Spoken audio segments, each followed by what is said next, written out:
Nanti di spesifiknya Pak Asep lah yang akan menjelaskan. Gitu. Namun demikian, ini memastikan bahwa ya sudah sekian lama yang tidak pernah ada ya untuk UTT dengan menggunakan pemerasan, biasanya suap gitu. Tapi ini merupakan terobosan yang menurut saya justru akan bisa memberikan keberanian kepada masyarakat. Kalau merasa diperas, merasa dipaksa dalam proses pelayanan publik, ini bisa dilaporkan. Gitu. Jadi saat pejabat yang memiliki kewenangan, kekuasaan, tetapi menyalahgunakan dua hal tersebut, maka masyarakat itu bisa melaporkan ya kepada KPK, kepada aparat penegak hukum untuk dilakukan proses penegakan hukum. Gitu. Pak Asep silakan tambahkan. Siap. Terima kasih pimpinan. Menyambung dari yang disampaikan oleh Bapak Ketua, ini agak melompat ya langsung ke yang Mas Sabir dulu.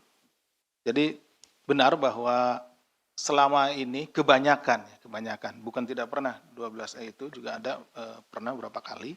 Nah, kalau kita melaksanakan penyelidikan yang kemudian setelah menemukan bukti-bukti dilakukan tangkap tangan, itu orang selalu berpikir bahwa ini penyuapan, menggunakan pasal-pasal suap, di mana penyuapan itu antara pemberi maupun penerima itu sama-sama kita proses, itu yang itu.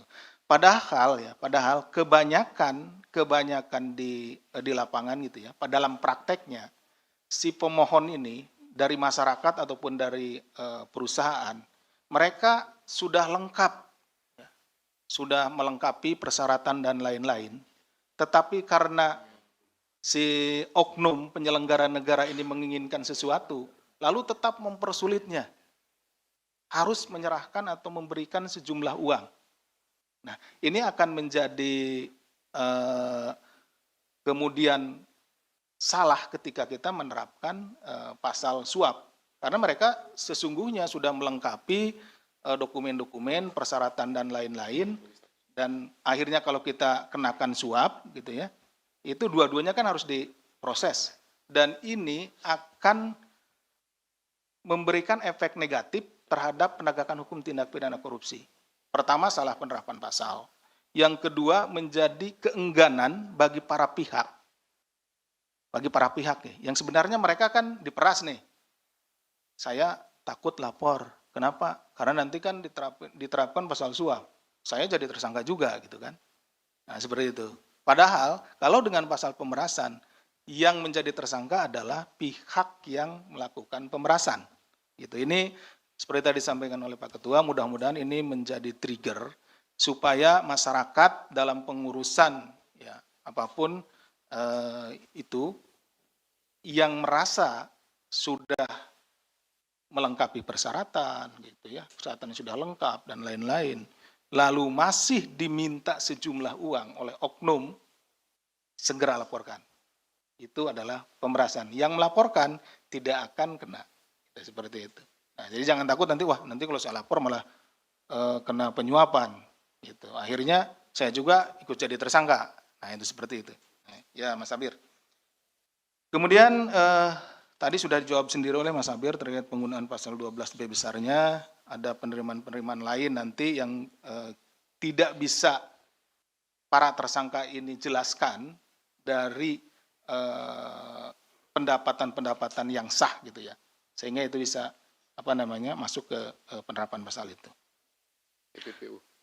Kemudian untuk TPPU-nya benar, tapi nanti kita lihat dulu. Ini kan tahap awal nih, harus segera kita dalam waktu 1 kali 24 jam kita menentukan orang-orang yang ini seperti apa. Itu apakah dia menjadi tersangka, itu kan, atau tidak seperti itu. Kemudian juga pasal yang dipersangkakannya. Jadi ke depan tentu seperti tadi disampaikan oleh Mas Sabir, kalau dia uang yang diperoleh dari yang kita duga dari hasil tindak pidana korupsi ini lalu dipindahkan, dirubah bentuk dan lain-lain dan masuk kualifikasi pasal 3 gitu ya di TPPU, pasal ini ya nanti tentu kita akan lapis dengan TPPU. Gitu. Bisa ini nanti ditetapkan kembali. Kemudian terkait dengan